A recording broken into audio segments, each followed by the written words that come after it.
बहुत समय पहले की बात है। एक छोटे से गांव में रामू नाम का एक किसान रहता था। गांव में रामू की एक छोटी सी जमीन थी जिस पर वह खेती किया करता था। उसकी जिंदगी का एक ही सपना था कि वह अपनी जमीन पर अच्छी फसल लगाए और अच्छा मुनाफा कमाए, जिससे वह अपने परिवार के सारे सपने पूरे कर सके। रामू का परिवार बहुत छोटा था। उसके परिवार में उसकी माँ शकुंतला और पत्नी सीता और उनका एक छोटा सा बेटा था जिसका नाम था भोला। रामू बहुत मेहनती था। वह सूर्योदय से पहले उठता और खेतों में काम करने निकल जाता। उसकी मेहनत और लगन के बावजूद उसकी फसलें अक्सर अच्छी नहीं होती थीं, क्योंकि उसके पास न तो अच्छे बीज थे और न ही सिंचाई के पर्याप्त साधन। फसलों की सिंचाई के लिए रामू को ज्यादातर वर्षा पर ही निर्भर रहना पड़ता था। फिर भी रामू अपनी स्थिति से संतुष्ट था और हमेशा भगवान का धन्यवाद करता था। उसी गांव में एक अमीर सेठ भी रहता था जिसका नाम सेठ धनराज था।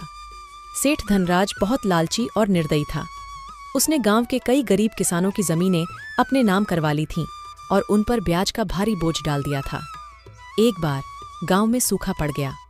कई महीनों तक बारिश नहीं हुई और किसान परेशान हो गए। रामू की भी फसलें सूख गईं और उसके पास खाने को कुछ भी नहीं बचा। उसकी स्थिति दिन पर दिन खराब होती जा रही थी।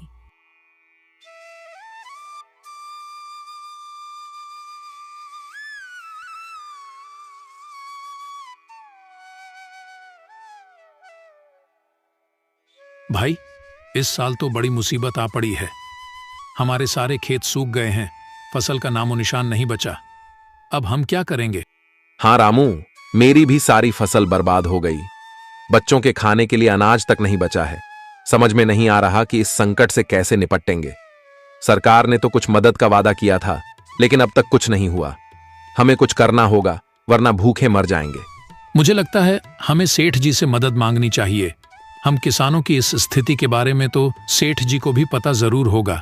चलो सेठ जी से बात करके देखते हैं, शायद वह हमारी कुछ मदद कर सके।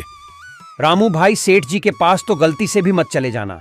एक नंबर का लालची इंसान है। अभी हरिया ने कुछ दिन पहले ही सेठ जी से कुछ पैसा ब्याज पर उधार लिया था और उस सेठ ने हरिया का ब्याज इतना ज्यादा कर दिया कि वह चुका नहीं पाया और ब्याज न चुका पाने के कारण उस धनराज ने उसकी जमीन जब्त कर ली। फिर हम क्या करेंगे? अभी तो हमारे पास बिल्कुल पैसे नहीं बचे हैं। घर में खाने के लिए राशन तक नहीं है। अब जो भी हो, अभी तो बस एक सेठ जी ही सहारा है। उनसे अभी कुछ पैसे मांग लेते हैं, बात की बात बाद में देखेंगे।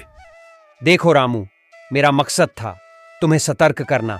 अब तुम जो भी करो, आगे तुम्हारी इच्छा। मुझे लगता है हमें मिलकर गांव की पंचायत से बात करनी चाहिए। शायद वे कोई उपाय निकाल सकें। सही कह रहे हो सामलाल। एकजुट होकर ही हम इस समस्या का सामना कर सकते हैं। अगर हम सब मिलकर पंचायत के पास जाएं और अपनी स्थिति बताएं, तो शायद कोई हल निकल आए। ठीक है, तो फिर कल सुबह ही हम सब पंचायत के पास चलेंगे और हमें सरकार की योजनाओं के बारे में भी पता करना चाहिए। हो सकता है हमें कोई राहत मिल जाए। अगले दिन सभी किसान भाई मिलकर पंचायत पहुंचते हैं, मगर वहां पता चलता है कि अभी जमींदार साहब गांव में नहीं है, तो अभी 1 महीने तक गांव में कोई पंचायत नहीं हो सकती। यह सुनकर सभी किसान निराश मन से अपने अपने घर आ जाते हैं।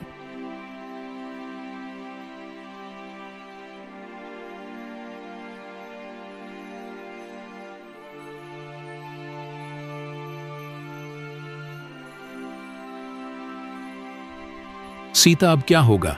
हमारी सारी फसल सूख गई है, खाने को कुछ भी नहीं बचा। हमें कहीं से मदद नहीं मिली तो हम भूखे मर जाएंगे। आप ज्यादा चिंता मत करो, भगवान ने हमें अब तक संभाला है, आगे भी वह हमारी मदद करेंगे। हमें धैर्य रखना होगा। सीता, मैंने सेठ धनराज से कर्ज लेने का सोचा है। शायद वही हमारी मदद कर सके, लेकिन मुझे डर है कि उनकी शर्तें बहुत कठोर होंगी। हाँ, मैं जानती हूँ कि सेठ धनराज बहुत लालची है, लेकिन अभी हमारी स्थिति ऐसी है कि हमें कुछ न कुछ करना ही पड़ेगा। तुम सेठ धनराज से बात कर लो, शायद कोई रास्ता निकल आए। ठीक है, मैं कल सुबह ही सेठ धनराज के पास जाऊंगा। बस भगवान से यही प्रार्थना है कि वह हमें इस संकट से निकाल दें। आखिरकार भूख से मजबूर होकर रामू ने सेठ धनराज से मदद मांगने का निश्चय किया। आओ आओ रामू, क्या हाल है? सुना है तुम्हारी फसलें इस साल बुरी तरह सूख गई हैं। हाँ सेठ जी, इस साल सूखे के कारण हमारी फसलें पूरी तरह से नष्ट हो गई हैं। हमारे पास खाने को भी कुछ नहीं बचा। मैंने सोचा कि आपसे कुछ मदद मांगूं। मदद? हाँ, क्यों नहीं, लेकिन मदद के बदले में मुझे भी कुछ चाहिए। तुम्हारे पास देने के लिए क्या है? सेठ जी, मेरे पास देने के लिए कुछ भी नहीं है, लेकिन मैं वादा करता हूं, जैसे ही मेरी फसल उपज जाएगी, उन फसलों को बेचकर आए पैसों से मैं सबसे पहले आपसे लिया कर्ज भर दूंगा। देखो भाई रामू, ब्याज का मतलब होता है कि तुम्हें कुछ ना कुछ मेरे पास गिरवी रखना होगा। तुम्हारे पास तुम्हारी जमीन तो है, वह तुम मुझे गिरवी रख दो और बदले में ब्याज पर पैसे ले लो। ठीक है सेठ जी, जब तक मैं आपका पैसा नहीं लौटा देता, मेरी जमीन आपके पास बंधक रहेगी। और हाँ, इस पेपर पर साइन कर दो। जब तक तुम मेरा पूरा कर्ज नहीं चुका देते, तब तक तुम्हारी जमीन मेरे पास बंधक रहेगी, और अगर तुम कर्ज नहीं चुका पाए तो यह जमीन मेरी हो जाएगी। जी सेठ जी, मैं वादा करता हूं कि मैं मेहनत करूंगा और जल्द ही आपका कर्ज चुका दूंगा। बस मुझे थोड़े बीज और कुछ खाने का सामान चाहिए। ठीक है रामू, मैं तुम्हें कुछ पैसे उधार दूंगा। ये लो, तुम्हारे लिए कुछ बीज और खाने का सामान। धन्यवाद सेठ जी। रामू उन कागजों पर अंगूठा लगा देता है।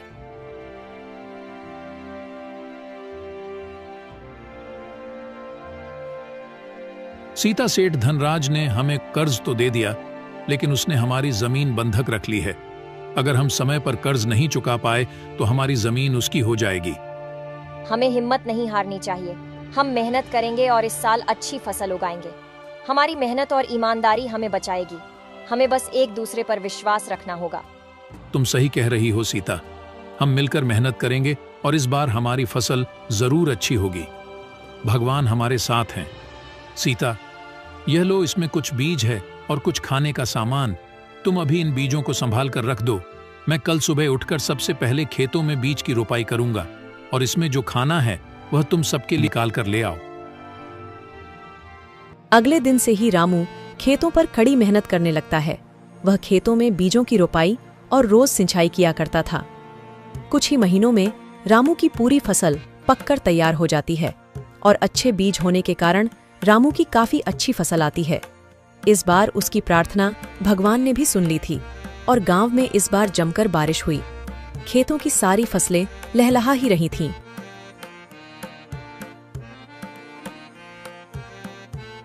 देखो सीता, हमारी फसल कितनी अच्छी हुई है। अब हम सेठ धनराज का सारा कर्ज चुका सकेंगे। हाँ जी, फसल तो हमारी बहुत ही अच्छी हुई है। हम आज से ही कटाई का काम शुरू कर देंगे और जल्दी से सारी फसलों को बेचकर आए पैसों से सबसे पहले सेठ जी के पैसे वापस कर अपनी जमीन छुड़ा लेंगे। सभी किसान बहुत खुश थे। रामू ने भी अपनी फसलों को बेचकर अच्छा मुनाफा कमाया, और अब वह वक्त आ गया था जब रामू को सेठ जी से लिया कर्ज चुकाना था और अपनी जमीन को सेठ जी के पास से छुड़वाना था।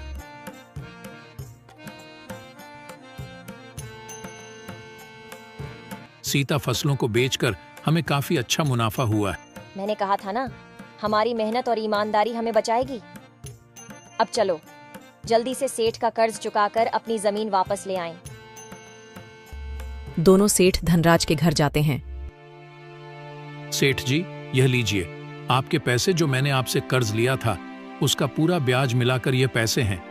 अब आप हमें हमारी जमीन वापस कर दीजिए। यह तो बहुत ही कम पैसे हैं। तुम्हारा कर्ज अब पहले से भी ज्यादा हो गया है, क्योंकि तुमने समय पर ब्याज नहीं चुकाया। अब तुम्हें और मेहनत करनी होगी। पर सेठ जी, आपने तो कोई निश्चित तारीख नहीं बताई थी। आपने तो कहा था कि जब पैसे आ जाए तो तुम यह जमीन छुड़वा सकते हो, और अब आप कह रहे हैं कि हमने समय पर ब्याज नहीं चुकाया। सेठ जी, मैं तो समय पर ही ब्याज देने आया हूं। जैसे ही मेरी फसल पककर तैयार हुई, मैं फसलों की कटाई शुरू कर दी, और फसलों को बेचकर जो पैसे मिले उसे सीधा आपके पास ही लेकर आया हूं। देखो रामू, इस कागज पर साफ साफ लिखा है, अगर तुमने 15 दिनों के अंदर ब्याज के लिए हुए पैसे वापस नहीं किया तो यह जमीन मेरी हो जाएगी, और अगर उसके बाद भी तुम्हें अपनी जमीन वापस चाहिए तो तुम्हें 20% और ब्याज देना होगा। यह अन्याय है। हमने पूरी रकम चुकाई है। आप हमारे साथ ऐसा नहीं कर सकते। यही सच है। अगर तुम्हें अपनी जमीन वापस चाहिए तो 20% ब्याज का पैसा लेकर आओ। अब जाओ और ज्यादा मेहनत करो। अभी तो हम जा रहे हैं सेठ धनराज जी, पर याद रखना, मैं अपनी जमीन तुमसे वापस लेकर ही रहूंगी। तुम्हारी बेईमानी के बारे में मैं सारे गांव वालों को बताऊंगी कि किस तरह तुम गरीब और भोले भाले किसानों का फायदा उठाते हो। सीता और रामू निराश मन से सेठ जी के घर से आ गए और सेठ जी द्वारा किए गए धोखे को गांव के सभी किसानों को बताया। ये बात सुनकर गांव के सभी किसान बहुत क्रोधित हो गए। यह सेठ धनराज अपने आप को समझता क्या है? अगर ऐसा ही चलता रहा तो देख लेना एक दिन यह सेठ हम सभी किसानों को ले डूबेगा। हमें सेठ के खिलाफ कुछ ना कुछ तो करना ही होगा।